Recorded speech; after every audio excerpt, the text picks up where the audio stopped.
Gotta love it. No matter how often we do this, I never get it right. Welcome in, everyone. My name is Bryce Kuhn. This is the Crowded Booth here on a Wednesday evening. Like, subscribe. We appreciate you. We're talking ACC, ranking the ACC coaches. How we're going to do this, we all three have our power rankings. We'll briefly describe them, and then we'll tackle three big questions about this conference and their coaches here in 2026. It's Ralph, it's Will, it's myself. Crowded Booth, presented by FanDuel. We'll see you in a second. Pile in here and make yourself feel at home. The Crowded Booth is coming on. The Crowded Booth with Bryce Kuhn.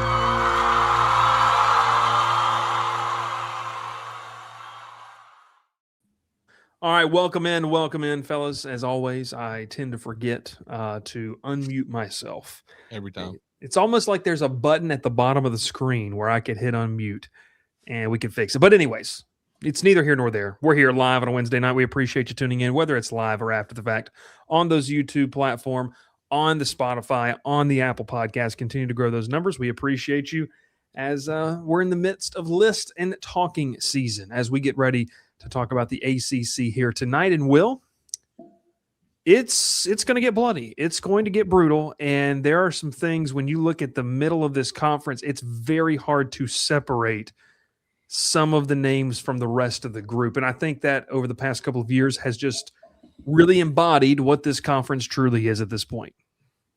Yeah, it is really difficult. I mean, we've talked about it so many times. There's a lot of really good coaches in this conference, but it's very hard for them to separate themselves, right? And you said it gets bloody. The bloodbath started last night. You gave me the FanDuel pick that we're starting doing now. Our great sponsors, FanDuel. I gave out Villanova minus 9.5. They only beat Marquette by 3, so we're already off to a bad start. That's okay. Will's 0-1 of the week, but we're not tracking these, Will, so it's okay. No, we should track these. Mean more than best bets, actually. Well, it's okay. That's fine. Best bets, we just never held it. We don't even know who won. The loser's supposed to go to Waffle House, and Dr. Bob, whenever you do watch this or listen to this, let us know down there in the comments below because we need you. We need you, friend. Okay, so let's talk about the ACC in general. We got some big burdening questions about this conference. You have an influx of coaches entering. You have coaches who are losing a decent amount of talent this year. And it's one of those things where you pick up where you left off. If you can pick up where you left off as a team, you're probably in pretty good shape. I don't know how many of these teams are going to be able to pick up where they left off in 2025. There's a lot of teams who had a pretty good season for 2026. Look, when you look at it, I'm nervous. A lot of movement, a lot of roster upheaval, and we'll obviously get into that. But a lot of movement in the ACC media sphere as well. There's motion. There's motion, I've been told. King season already with his Mario Cristobal, Manny Diaz, Jeff Brom, Tony Elliott, and Jake Dickert. I would like to say this. We should start a hand-up segment each and every single show, something we've been very, very wrong on. Over the past couple of years, we have refused to talk about Wake Forest and Pitt on this podcast. Both of those coaches did a heck of a job in 2025. Jake Dickert also retained, I believe, a bulk of the staff. That was a really big selling point for Wake Forest heading into 2026. And the continuity, I think, could help as they try to leave the cellar of the ACC. They already did this past year and challenge for the middle tier and, the very coveted top 4 or 5 spots where you don't even have to really be good to make the ACC title game. So there's all of that. So hand-up situation from Bryce. Apologies to Jake Dickert and the people in the lovely, lovely University of Wake Forest. Anyone want to say anything about Wake Forest? The one player they couldn't retain because he's out of eligibility somehow. Didn't know you could run out of eligibility these days. The legend that is Robbie Ashford. He is not back for Wake Forest. So we'll see how Wake Forest does in 2026. Hey, he had some games where he flashed it a little bit, where he looked, like an actual proper college athlete. Oh, you can't question his athleticism. Oh no, I'm serious. I agree. Great athlete. Great Come out of athlete. high school, started at Terrific- Oregon, was playing Terrific baseball. baseball player. Yeah, baseball and football. Started games in the SEC for Auburn. Great Won athlete. games in the ACC for Wake Forest.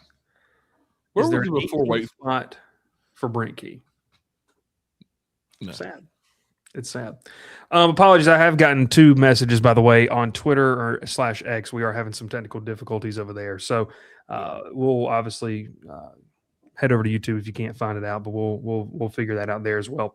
I posted the SEC rankings here a couple days ago, and or I guess yesterday, and just been a blast to read the comments with that. So I'm sure the ACC power ranking graphics will generate some conversation, which is always good, right? We did that late last fall with our Heisman ballots. That just they blew up, and it was fun. It was a lot of fun doing that. So, anyways, let's lock it in and let's go with it right here. I am going to go last this time since I went first. So, Ralph, Yeah. have 4 minutes and 37 seconds.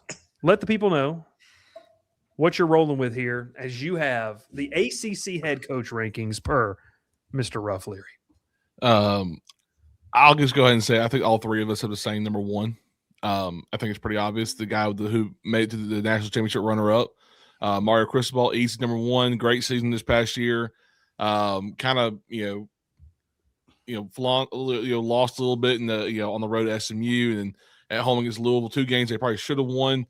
Probably should have been undefeated all year. Should have won the ACC championship this year and all that. So, simple games they probably should have won. And it hurt them in the short run, but in the long run they prevailed to be one of the best teams in the country. Dabo, look, I got Dabo at 2. It's not hard. He's done the most there in this conference for the longest time. And whatever you say about him, he's still one of the best coaches in college football, no matter what you say about him. James Franklin, a lot of people hate on James Franklin. I don't think it's his fault what happened at Penn State. Your quarterback goes down. Everyone just throws you to blame. Look, man, he's a great coach. He won a lot of games at Penn State. He won at Vanderbilt years before that. Give the guy some credit. He's still a great coach. He recruited extremely well in the portal and in a recruiting class coming next year. I think he's going to do great things for Virginia Tech. I won't say much about Rhett Lashley. He's the best coach in college football, in my opinion. I can't put him at 1, obviously. Pony up always. Big SMU fans over here. Jeff Brom, I'm not going to say anything. Bryce is going to say it anyway, so I'm not going to say anything about Jeff Brom. Bryce's favorite thing to say is about him. He won at Purdue. I got Diaz at 6. Look, Diaz is the reigning ACC champion. I'm not going to knock that. Is it his third year ACC coach? Third year in the ACC? Right? For Diaz? Yeah, it's third year. His second year. At Duke, and remember he was at Miami before that. Right. It was 21-16 in Miami. So it wasn't bad. And was blamed. It was blamed in Miami. Look, Diaz has done a great job. Obviously, what a weird season was in the ACC for them to make to the ACC championship game and win it. And then you get screwed, absolutely screwed in the portal.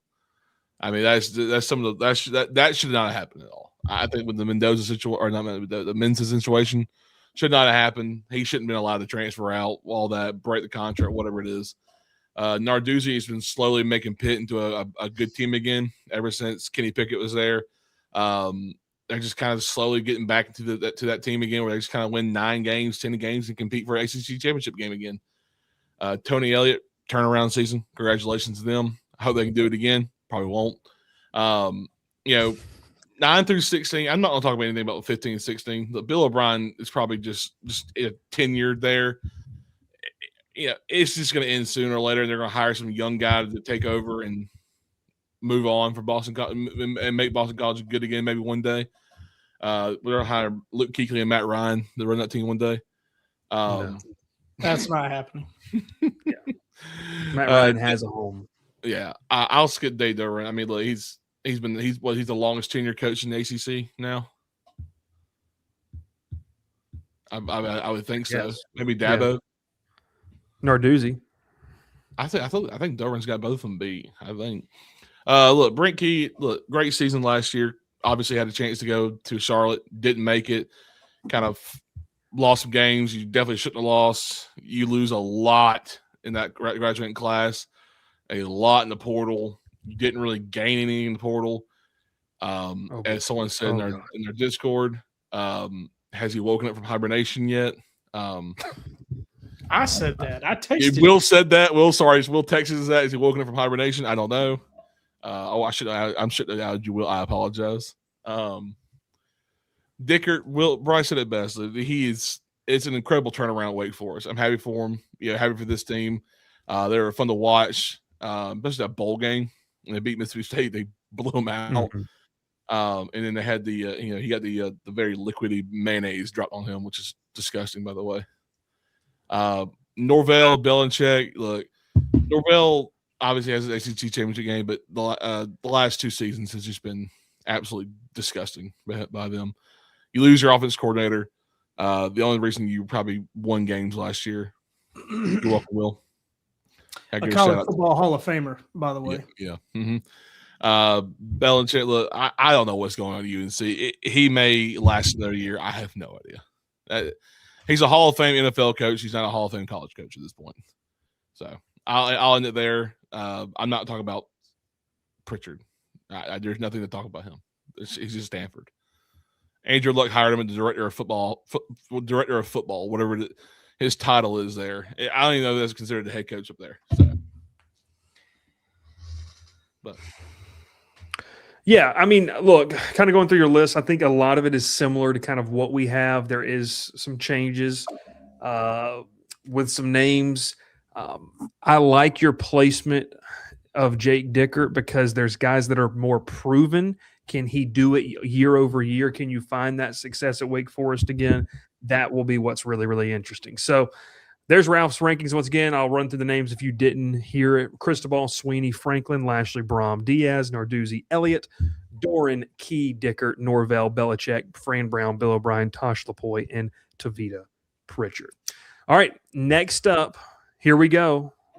Will Mannis, what you got for us? I guess highlight 1 or 2 things here, maybe 3, that stand out about your rankings. Yeah, I mean, it's pretty similar to Ralph's, and kind of like we talked about in the open. When you get into the middle of these lists, it's really hard to separate guys. Like, I've got the 2 coaches that played in the ACC title, Manny Diaz and Tony Elliott, sitting at 7 and 8 respectively. Probably the lowest that anybody would rank coaches coming off a conference championship appearance. But that's just kind of what the ACC is. Note on Tony Elliott, Ralph's a little bullish, cautious on what they're going to do next year.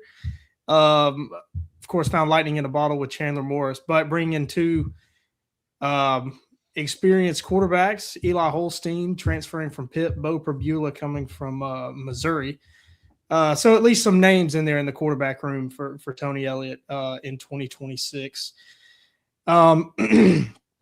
I have Bill Belichick sitting there at 13. Mm-hmm. I still feel about Bill the way I did a year ago. I think he's, as far as football pedigree, maybe just football coach, period, he's the best football coach in the ACC, right? Last year was about as bad as it could be. It's such a weird situation. But they look good at times, looked really, really bad, like the worst team in the country bad at times last year. Yeah. They had to really overhaul that roster and do it really quickly. Maybe 2026 will be better for them. It just feels weird and just wrong for me to have him sitting there at 13. And there was a comment from Matty Ice. Yikes, Doran over Key. Yeah, Dave Doran's over Brent Key. Dave Doran at number 9. We've talked about Dave Doran a lot. He's probably the most underrated coach in the ACC. He's really elevated this NC State program. A guy that is he's become a victim of his own success, right? And had a couple down years after some really good years. He's probably, if he were to elevate and keep moving up in the coaching world, he's probably stayed at NC State too long. Remember, he turned down that Tennessee job a few years ago. But he's a really good coach, and a lot of really good coaches in this conference, a lot of really good football coaches. ultra competitive conference. That's why we love talking about it. We love going to games. We love watching it. Very competitive week in and week out. Just kind of lacking the national power and rosters on the same level of some other teams across the country. Mm-hmm. And the bottom of my list is, I don't know what's going to happen. Fran Brown could pop off again and get a 9 or 10 win season. I have him sitting at 14, or be fired halfway through the year. I kind of feel the same way about Bill O'Brien. With the transfer portal, you never know what's going to happen year in and year out. Both of these programs going roster overhaul. We'll see what it looks like. A lot of new pieces at Syracuse, a lot of new pieces at Boston College. I'm really excited to see how Tosh Lupoi does at Cal. I think Tosh is a great coach, really great defensive mind. I think a lot of people, especially in our region in the Southeast, they kind of have some bad thoughts about Tosh Lupoi because of his time as Alabama's defensive coordinator, and the defense not up to Alabama standards at that time when he was there. Really good coach in the NFL, was really good at Oregon the last couple of years under Dan Lanning, getting his shot now at Cal. Really excited to see what he looks like. And more than that, really excited to see James Franklin at Virginia Tech. It was really hard for me to split to rank 1, 2, and 3. I have Cristobal 1, Sweeney 2, Franklin 3. Sweeney, just with his pedigree, greatest coach in the history of Clemson, one of the greatest coaches in the history of the ACC. But it's college football. It's what have you done for me lately? And Mario Cristobal finally getting over the hump, getting into the national title game with Miami, jumps him ahead of Sweeney going into 2026. We're going to talk about,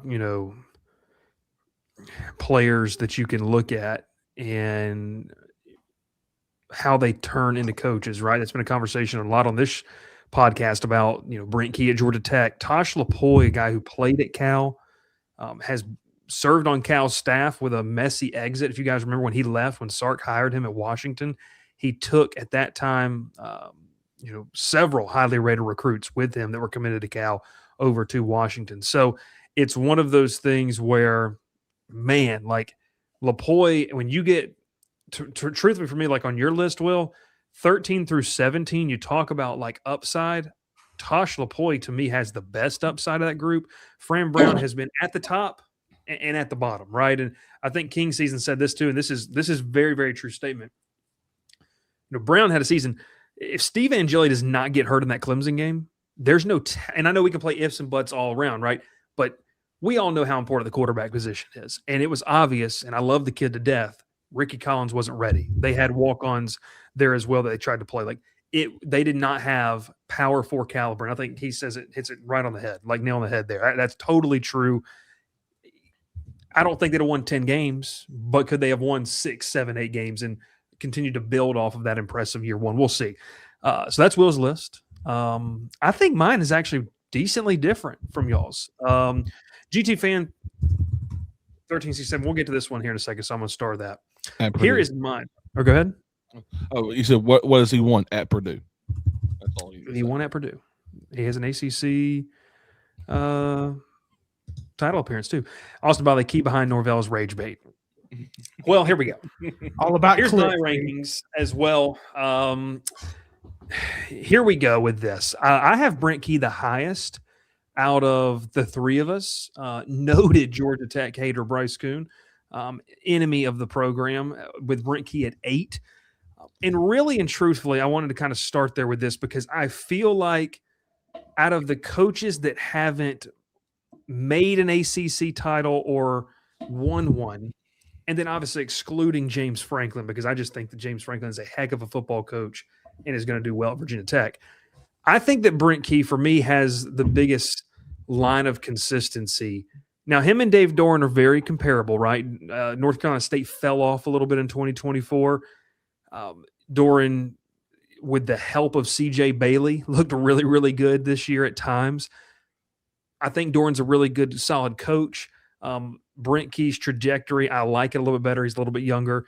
Tony Elliott, like Ralph mentioned, like he was firmly on the hot seat entering 2025, and he quieted that, made an ACC title game, probably should have been in the playoff, didn't end up getting there. but can you catch lightning in a bottle again? For Brent Key and Georgia Tech, it's not what fans want, right? They didn't get the end result that they wanted this past year, but he has built a model of consistency with some upside, and that for me is why I have him at 8 there as well. Now, listen, the gap between James Franklin and Dabo Swinney and Cristobal, I think when I looked at this, I had to really be realistic about the fact that competing in the ACC at a place like Virginia Tech that can be really, really good, like can be at the tops of this conference with the right person, I feel like it's just the perfect marriage. And we could look back on this 2-3 years from now and say it failed miserably. But I feel like at the baseline, Virginia Tech's not going to be embarrassing anymore. They're going to be a program that has a level of competency when they take the field. And for me with Franklin, I really thought about putting him above Dabo Swinney because I do think he's a really good coach. We have to remind ourselves just 2 seasons ago, this was a team that he had at Penn State that was a couple of plays away from playing in the national title game. So for all the idea that he can't win the big game, we're going to move to 16 probably eventually, but the 12-team playoff, it kind of negates that because that's a totally different spiel. And we'll talk more about that this spring and summer about how do we really gauge coaches. I'm not gauging him off that. What does he do in the regular season? Can he have Virginia Tech as one of the top programs, a top 5, top 6 team in the ACC? I think so. Does it happen this year? We'll see. But I think entering this year, there's a lot to like about James Franklin. And in the back end, you guys kind of talked about this, but Mike Norvell for me, and we're going to talk about, who's going to get fired and stuff like that. For me with Mike Norvell, it's one of those things where we're starting to get a big enough set of data points to where you're really going to kind of sit here and say, okay, was 2023 just a year where you just wiped the floor with your recruiting class in the portal? It might have been. There's been a couple scapegoats, right? They let Alex Atkins go 2 seasons ago. Gus Malzahn retires. They elevate, Will, you can correct me, they elevate from within to have the OC position for this upcoming year. So we'll see what happens. Norvell might go back to calling plays. Who knows really what that means, if he really is doing it or not. All that to be said is Norvell at 11, I feel like because it's been really hot and really cold, right? You had 2023, which is a dream season for Florida State fans. 2024, you had this nightmarish of a year. And last year, you just, outside of the Bama game where you annihilated them, you didn't really look like what Florida State should. When we think about what the Seminoles are, they haven't looked like that since 2023. So, there's some unproven commodities behind them. I couldn't drop Norvell any lower. That's kind of where I had him. So that's kind of my key thoughts on that right there. And Will, I saw you brought something up, so you wanted to, or I think you got some chamber down there. Yeah, it's just North Carolina State. No, sorry. Oop, what happened? All right, I was removing that. Sorry. If we can read this, just historically, maybe we are a little high on Dave Doeren because he's kind of done what has been done historically at NC State. You can make the argument that now it's more difficult. But they seem to be between 6 and 8, maybe 6 and 9 wins as a program. They pop up 2,200. Chuck Amato winning 11 games. Back-to-back 9-win seasons for Dick Sheridan in 91-92. Man, who could forget the Monty Kiffin era in 1980 to 82? I can't remember that. I wasn't born yet. Lou Holtz. I didn't even know Lou Holtz. Legendary broadcaster Al Michaels, a 1-year stint. No, I'm just kidding. But maybe don't forget about Beatty Feathers in the 40s. But yeah, maybe we are a little high on Dave Doeren. I recall when I tweeted something a couple years ago about Dave Doeren, and shout out Dave Doeren. He liked it, wouldn't join the show. That's fine. I think for me with NC State to that point, it's like they just haven't been able to get over the hump. And right now you have a quarterback who maybe the floor, you don't know what it's going to be week to week, but the ceiling is untapped with what you could get out of CJ Blake. Frankly, I was very shocked that he stayed at NC State with how the quarterback transfer market was shaping up. So that's a good plus. Did you do enough to surround him, right? They lose Hollywood Smothers. They lose some talent. Going to be interesting. But I think that's the one knock. And you bring up a good point, Will. If it's pretty much status quo for the program was, I mean, I was looking at it right before we started too. I mean, you go back with Doran. Since 2020, he's only had one season under 8 wins. I mean, that's pretty good. Like, it's pretty good. Now, obviously, the 6 and 7 year in 2024 hurts you, but I think maybe and I'd be curious. We don't know enough North Carolina State fans. Are you jaded to just be frustrated that, man, we should have got over the hump rather than the consistency of winning 8 wins, eight games a year? Maybe that's the push from some of the fans, the frustration from some of them. I've seen it on social media over the past year about we've had this talent. I mean, they've had talented quarterbacks and just haven't been able to really make it to Charlotte. Yeah, it's very interesting, and that's, I think, a blind spot for all of us to kind of to know what the temperature of that fan base is. Because I mean, we know 8 wins is not good enough at Auburn, and when you make a decision, when you decide 8 wins is not good enough, you could end up with the last 6 years like Auburn's had. Mm-hmm. So I do know that I did read some things, did get a little pulse when Tennessee was pursuing Doran hard, that NC State fans were not excited about the idea of him leaving at that time. Yeah. But again, like I said, maybe victim of his own success. At this point, maybe that's why some not so fuzzy feelings anymore like there was. And he's been very, very successful. Don't think we can argue that point. King season with the $10 donation. We appreciate you. Some head coaches are trash without their star quarterback. JT was magic for Norvell. Jordan Travis. You saw how trash the offense was without him in 2023 in the ACC championship game. Honestly, how I feel about Key. I like him. I got to see how you do without King. We're going to talk more about that here as the show goes on. We'll take a quick break. When we do, you're going to, talk about our friends over there at Cajun Cousins, because springtime's almost here, which means crawfish season is just about here as well. When we come right back, we will talk and dive into 3 big questions. The first one being, can Dabo Swinney reinvent himself, and is he willing to? That and more here in just a second. What's up, everybody? My name is Bryce Kuhn, and I cover college football here on the Crowded Booth, and also over with On 3, covering all things LSU. I'm here to tell you about a presenting sponsor this year for us as we get ready to continue tailgate season. It's our friends over at Cajun Cousins Company, based in South Carolina, but serving the entire Southeast with a little bit of that Louisiana flavor. Now, listen, they've got great products. They've got some great merch, including this awesome hat for you LSU fans that I'm rocking right now. But today I want to tell you about something that's going to maybe spice up that tailgate or that event a little bit more. It's Cajun Cousins pepper sauce. Make sure you try it out. Whether it needs to go on the po' boy, whether it needs to go on the fish, or even in some of that jambalaya, make sure you let them know the Crowded Booth sent you and head over to CajunCousins.co.com and get what you need today. Whether it's a family event, whether it's a part of that tailgate here in football season, Cajun Cousins Company is the way to go. Oh. Well, hey there. Oh, let's keep our. Let's not show the belly there. Don't show your belly. Yeah. Can you tell him how old you are? Are you 1? No, yeah, you are.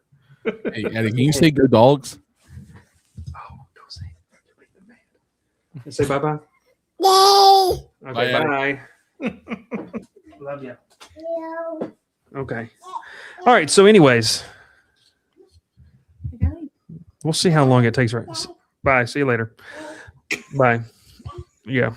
We'll see how long it takes for her to go to bed. Last night, 9:45. Dang. It was a brutal one. 10:45 Eastern Standard Time for people paying attention at home. GT fan says a future tech grad. Why not? Why not? Okay. I talked about this a couple weeks ago, right?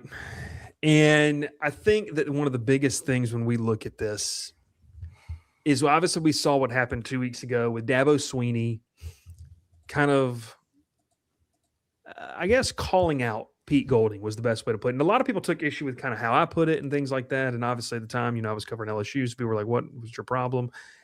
It wasn't the fact that it happens. I think what shocked me was the fact that you had a coach publicly go after somebody else. And look, we know that Dabo Swinney has not been a torchbearer for the transfer portal in this new age of college football. They're a little more active this past year. But I guess when it comes down to it, he's going to go down, and Will, you said this, as the greatest coach in Clemson history. And he's going to go down as having a team that, won a pair of national titles and really had a dynasty. He had 10-plus seasons, I believe, of winning 10 or more games before that was snapped. That's not easy to do, regardless of what conference you're playing in. So for Dabo now, he enters 2026, and I think it's a very interesting year, right? Because they had talent, and for some reason, it just did not work last year. It just didn't work. Whether Garrett Riley's scheme was jacked up and just didn't, fit what Cade Klubnik wanted to do, however you want to look at it. I watched him in person. Like, it just was weird, just bizarre.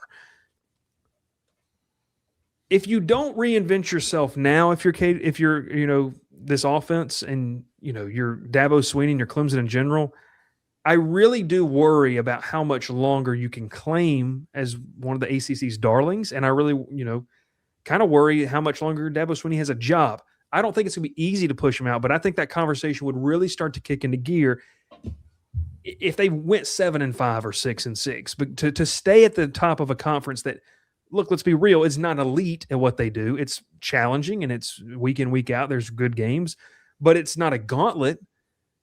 To stay at the top of that, you should want that. Clemson has the resources to do it, but they haven't had the production to back it up. So I'll start with you, Will. Can Dabo change? Where does he need to change? Is it as simple as saying embrace the portal? I just don't get the feeling that's what he wants to do, and it's who he is, really. I don't know. This offseason kind of has felt like one step forward, maybe a step back, maybe 2 steps back for Dabo.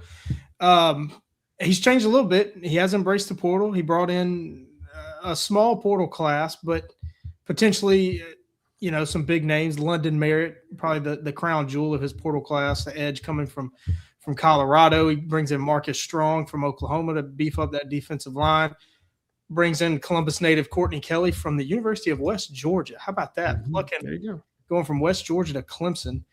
Got to bring up the standard every time I can. He gets Donovan Starr from Auburn, which I had forgotten about already. So he brings in some players from the portal, some players with the potential to start, maybe be a big impact like Merritt coming off the edge. But where he takes a step back and where he's going backwards is, we were real high on Garrett Riley last year, year 2, Klubnik, Riley. We thought the offense would be better. It wasn't. Garrett Riley is let go, and he brings back Chad Morris, who, I wish you had the clip ready. I really wish you had the clip ready. Yeah, I wish I would have. It was a bizarre interview. Did you go watch that whole interview, Will? Because I couldn't find it there today. No, I have not watched the whole interview. I need to go watch that. Which, give credit where it's due. Chad Morris, probably the best, most successful offensive coordinator of Dabo's tenure. Really got things going, right? Did a lot on the recruiting trail, a lot for that offense to transform it before he left, taking the SMU head coaching job, which didn't work out. So in that regard, it makes sense, and there's familiarity and all those things. But that was a long time ago. That's a little over 10 years ago. And we saw Chad Morris resurface as Auburn's offensive coordinator, and that was a disaster. So what really does Chad Morris bring? Is the offense going to be better? What's it going to look like? With presumably Vizina will be the starter in 2026. So I don't know. I think Dabo has changed some, but going back to Chad Morris, how much is that a change, and is that going to be better for the offense? But I think it is a good step in the right direction of embracing the portal, using it, and going to get impact guys out of the portal. Yeah. Ralph and I talked about this 2 weeks ago or last week when the ACC released their schedule. The daunting thing for Clemson here is the fact that you could find yourself with 2 or 3 losses before your true bye week. And, that I think that's the scary part of this whole thing, because what do you have? You arguably have, and yeah, I'm biased, you arguably have the toughest game in terms of the environment that you're walking into in the country in week 1. You're walking into LSU, completely remade, remodeled team. The fans are going to be cutthroat and going nuts because they got Lane Kiffin head coach. It is going to be a tier 1, tier A atmosphere in the real Death Valley, I should say, on that Saturday night in August or in September. Then you have these weird things. So your open date is October the 10th, and we don't have to go through the whole schedule, but I think where you really start to have to hope some of those changes happen, and this is what you meant, this is what we're talking about, Will, is they've got to happen, maybe not on the road at LSU. That would be a loss that you understand, I guess. New quarterback you're breaking in on the road. But you can't go to Cal under a new head coach. Yeah, I know it's really weird there in week 4, week 3, and cross country and lose that game. You can't do that. Then you come back home and you play a Miami team who I know that they're going to, Carson Beck's not there, Ruben Bain's not there. They reloaded defensive line. They brought some guys back, and Malachi Tony still exists, and he's not human, but he's really, really good at football. Yeah. If you find yourself in a situation where you're at 3 losses, I just how quickly can these changes take effect? And it feels like it's got to happen from the get-go, because you can't get embarrassed in week 1, because the second, and I'll say this, and a lot of people, come at us because, oh, you hate the ACC, SEC, riders of the phallic unit of men. And, it's one of those things where they're just thrown off by that. It's fine. But if Clemson goes on the road and loses embarrassing fashion to LSU, it's going to kickstart that narrative again, ACC fans, because that's supposed to be, regardless if they are or not. And I know there's teams that I think are going to be better than Clemson in 2026. But regardless, the image will be really hurt from that. The image will be hurt from that. So, Ralph, I'll go to you as we kind of wrap this little segment up here. Can Dabo change? Can it happen quickly enough? Because you and I talked about the schedule. Like, you could roll into that October 10th bye week with 2, maybe 3 losses, and now you're playing from behind the 8 ball. I don't know if it happens in 2026. But Dabo's under some pressure to kind of get this thing, and they got to start hot this year. You go back to 2024, and they had 3 losses, and then kind of went on the win streak. They get themselves into the ACC championship game and give them a shot at the playoff, and got in there. And we kind of thought, okay, Dabo got the ball rolling again mid-season. Got him and launched him into the playoff. We thought Klubnik was going to have that insane senior year. I had him as my national champion, or at least in the championship game. We all had him there. We all had him in the playoff pretty high up as ACC champion, I'm pretty sure. And it just, we saw him lose we saw him lose to LSU week 1, and we thought, okay, LSU's extremely good. Clemson's is really good also. They have a good defense. And we were wrong about completely both teams. Both teams were terrible. Not interrupt you. I've had that conversation so many times with people down here in Baton Rouge. We all walked out of that saying, man, LSU might win the national championship, and Clemson might be the number 4 might be there. Clemson might be waiting for great teams. Yeah, we look smart, don't we? We were wrong. But you're not wrong about this scheduling. And going into that bye week, you're going to have 2 losses, I think, guaranteed. I think LSU and Miami are 2 guaranteed losses. You can lose one to UNC, Cal, if you're going to Cal on a Friday night, it's never going to be easy. It's a weird day. It's a long trip for you. It's not a Saturday game. It's going to be a completely different, change for them. So, if there are 3 losses and they don't turn around, they get after the bye, you get Charleston Southern, and then you got Virginia Tech at Florida State, at Syracuse, Georgia Tech at Duke, and South Carolina. You've got to find some big wins in that stretch, because it's not the ball's rolling for the hot seat for him and going into 2020. So I don't think they would fire him this year. I don't think you can. Justifyingly, I don't think you can fire him this year. It'd have to be really bad. I mean, you had to start legitimately. You had to lose to Georgia Southern week 2, and then start off 0-5. I really think that'd be the only way I think you could do it. I mean, it's not. It's possible. Will Sugar's. I mean, I agree. Will it could happen. We've seen a lot of things go crazy in football. I just don't see it happening right now. If they go 6-6, okay, make a bowl game, do terrible at it, whatever. Then starting 2027, it's either you better put up or you're gone. Because if you don't put up, it's over for you. Because thank you for your time here. You've won some national championships. You got us some great seasons. You put us in some spots where you could be great. But now your time here is done. Yeah. Real quickly, let's answer this. And Dev did say it. Let's say hypothetically goes 75. How hot does that seat go? It's Ralph said warm. his. Will, 1 to 5. 5 being scorching, 1 being he's good. 1. 1. You think he's How earned about enough the keep? greatest coach in the history of Clemson football? If they wanted to run him out of town, I think they would have done it already. And there would have Yeah. been more talk of them doing it already. I don't think that administration, those boosters really have any interest. They want to see – they're going to give Dabo probably a longer leash than anybody in the country, I think. I will Yeah. say, Will said this a while back. I think we said this maybe last year when Dabo kind of started struggling. Is who are you going to get better in that spot? Or Mhm. Bryce, one of y'all said it. Is who do you get better right Yeah. now? Honestly, it's the truth though. Who you bring in Clemson that you could bring in there and be better than Dabo right now? I mean, now you can go reach on a coach maybe and get lucky. Yeah, okay. That's what they'll be doing. They'll have to reach. I mean, it's what, 3 active head coaches have won a national championship? Is it 3 Day, now? Kirby, and 4? Signetti. I guess 4 now because Signetti won. Yeah. 4? So 4. Yeah, it'll be interesting. You're not 7 gonna and get- 5. You're not going to be able to poach any of those other 3. So, yeah, you're going to be reaching on somebody. I'll say if 7 and 5, I'll go like 2.5. I don't know if it, and that's out of 5. I'd say about halfway there because there'll be some frustration, some grumbling, but like Will says, does it turn into actual action? That's the difference. Is there frustration with it?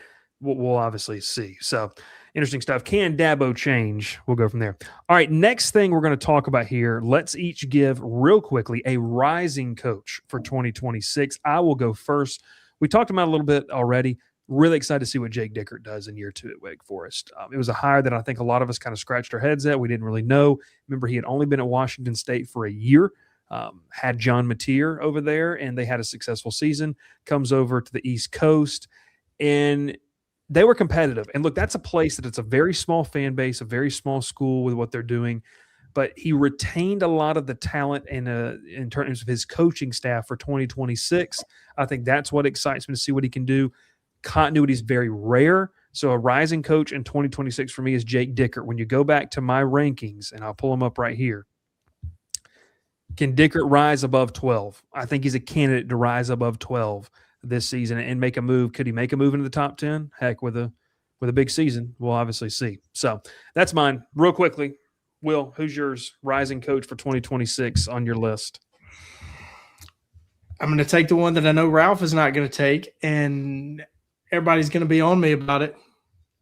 I'm going with the GOAT, Bill Belichick. I think stability is going to be big for this North Carolina program. I think they brought in some really good names in the transfer portal. Just looking through their class, the exits don't really worry me, but some of the players they brought in are exciting. They get the Langston Hughes legend Jelani Thurman. Comes in to play tight end, replacing Jake Johnson, who popped up at Auburn. He's been in college for 12 years too. Yeah. Like I said earlier, you don't run out of eligibility anymore. Max Johnson's at Georgia Southern. Oh yeah, look, that Montana linebacker just got his 9th year, so it's, but Bill Belichick can flat out coach. Mhm. I know he's his son, Steve, defensive coordinator, but he can flat out coach. He proved that at Washington a few years back. Freddie Kitchens, I think, is a good enough offensive coordinator. And, I know the way things ended in New England weren't good, and that's the way Belichick handled things and evaluated at the end in New England is the reason why he's North Carolina's coach. But if there's a group of evaluators that I'm going to put a lot of trust in, it's Bill Belichick and Mike Lombardi and that group at North Carolina. I think the upside is there with them. I think, like I said, I think stability is going to be a big thing for this program in 2026. We know Belichick can block out the outside noise. Let's see if he can trickle that down to his players and they win some more games in 2026. Ralph? I just want to kind of throw out there. I think Tosh LaPoy's going to do a good job. Be a good job at Cal. I think there's a good chance they can win. They can make a bowl game this year. I I really have high hopes for him this year. I'm going to go Narduzzi. I think this is a year Pitt can kind of put themselves back into the play again, back into the fold. I would love to. I mean, James Franklin's probably the number one answer, but I think it's just too easy to say right now. But I think Narduzzi has a chance to put Pitt back into the play again, put them in a situation where they could be competing for a game in Charlotte against Miami, because I think Miami's going to be the one they're waiting on. Who's waiting on them? Ralph, I hate to do this to you, and this might change your answer. Do you know the quarterback that Pitt brought in the portal? They still have the one they had last year, don't they? They do, yeah. They do, but they brought in a quarterback from Texas State, from Savannah. About Holden Garner has popped up at Pitt. Hey, might be really good. Brian Harsin said many times that this is a quarterback you can win a national championship with, and we saw how that worked out. He cannot play quarterback. If he wins that quarterback job, fire Narduzzi immediately. There is a problem. He's getting fired tomorrow, the next day. He will be fired the next morning. To your point with Narduzzi, love Cade Bell. Love their OC up there. And I think he's a candidate to really watch this upcoming offseason for a G5 head coaching job. There it is. There. Holden dunked on Will as a 12-year-old, so Will needs to be athletic. Mind you, Will was 16. Crazy. All right, let's round it out with this one. This will be a fun one. Under the most pressure. Now, listen, Dabo's obviously under a lot of pressure. Bill Belichick, to me, Will, I mean, what you kind of said previously there, I think in turn, he's also under a lot of pressure. They've got to show some real things this year. If not, they might have to cut bait, in my opinion. Like if it's 3-9 or something like that, like North Carolina has too much money to be able to play like that. So a program that I'm very, very, very familiar with. Under the most pressure, under some pressure. Norvell's there, and I saw Dev's comment. I'm going to go with Brent Key at Georgia Tech. Because this is a year with Brent Key at Georgia Tech that you really figure out what he's about. You've lost a large portion of the cupboard that you had with your offense, including your offensive coordinator, including your quarterback of the future, including your wide receiver. You bring back, a guy like Malachi Hosley, who's a very nice player, really good player for you last year. You bring in Justice Haynes, who I think, if he stays healthy, is going to be one of the premier running backs in the conference. At the quarterback position, you have nobody who's taken a legitimate snap. So, and I say that, I'm talking about actual snaps in situations that matter, not garbage time. You're replacing your offensive coordinator. You're replacing your defensive staff here as well. Defensive coordinator, you bring in Jason Seymour, who I like. But I think you're under pressure here because the precedent that has been set with Georgia Tech is that Brent Key's the guy. You have gotten this program to solid footing. What's next?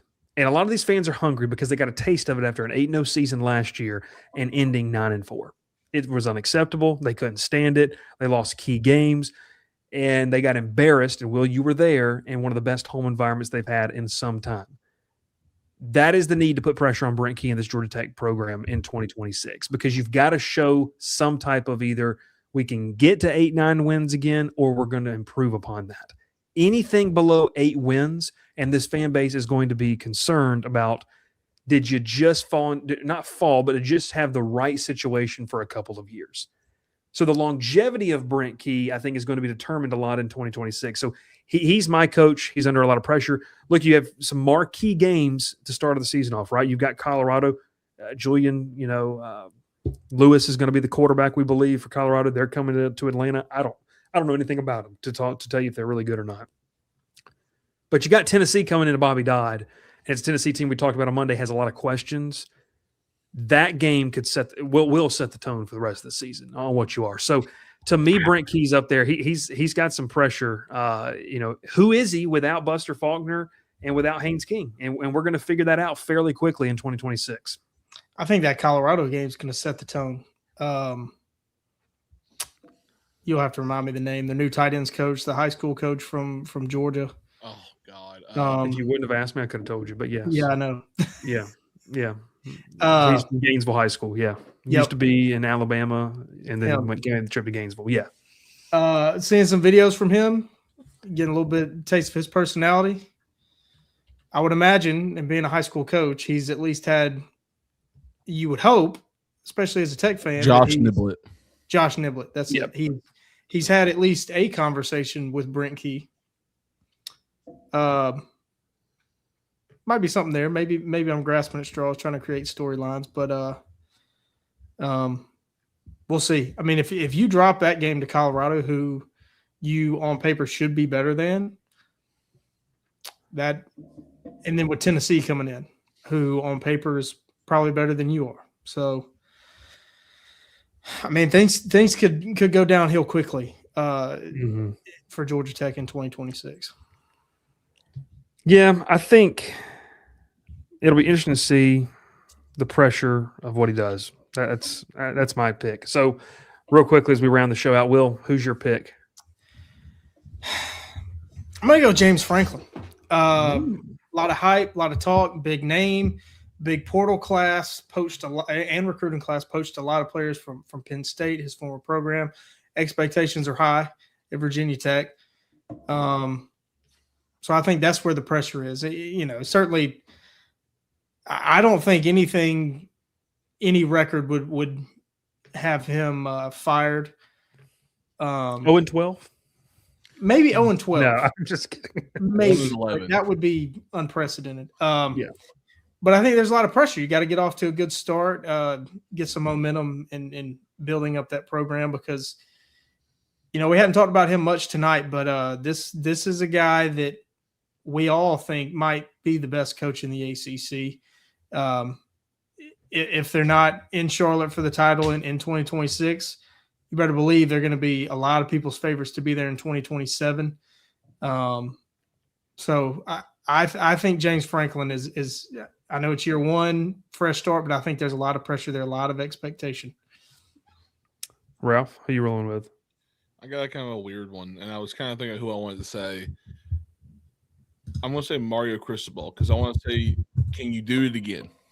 Can you bring this team back to a playoff, chance again? Or was this a one and done season with an incredible roster with some of the best defensive talent you'll ever see in Miami? Or are you going to flop and have the seasons you had before where you lose games you definitely shouldn't lose?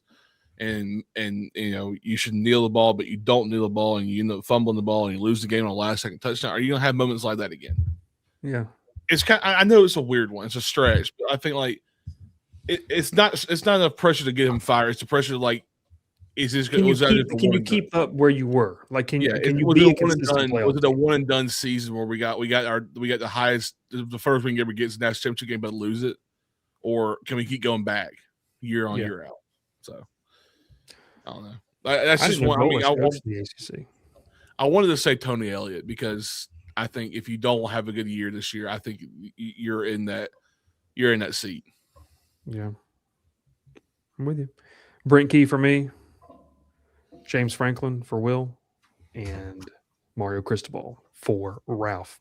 As we round out every single show, we appreciate FanDuel for being a presenting sponsor here in 2026. Will had the pick on Monday for Tuesday, and it didn't turn out well. That's okay, though. Ralph has got a pick for a Thursday night game. Yes. So what you got for us, Ralph? James Madison -6.5 against Georgia State tomorrow night in college basketball. Georgia State is not as good as it used to be back in the day with RJ Hunter. 100 days. Yeah. And James Madison's one of the best programs right now in Sunbelt and all sports. So, why not? Why not? Why not? Yeah, I told you to take Troy tonight, but guess what? They're getting beat. So good thing I didn't say that tonight. I'll go again. I'm going to go next time, and I got to really be careful about where I go with it. So, someone told us in the previous show just bet the spread against Georgia Tech the rest of the season. Could pay off for you. So, there you go. Will Manis, Ralph Larry, my name is Bryce Coon. We appreciate you watching. ACC Coach Rankings. We'll have those rankings posted on social. Make sure you give us yours down below in the comments. Like, subscribe, and we'll catch you next time here on the Crowded Booth. Pile in here and make yourself feel at home. The Crowded Booth is coming on. The Crowded Booth with Bryce Coon.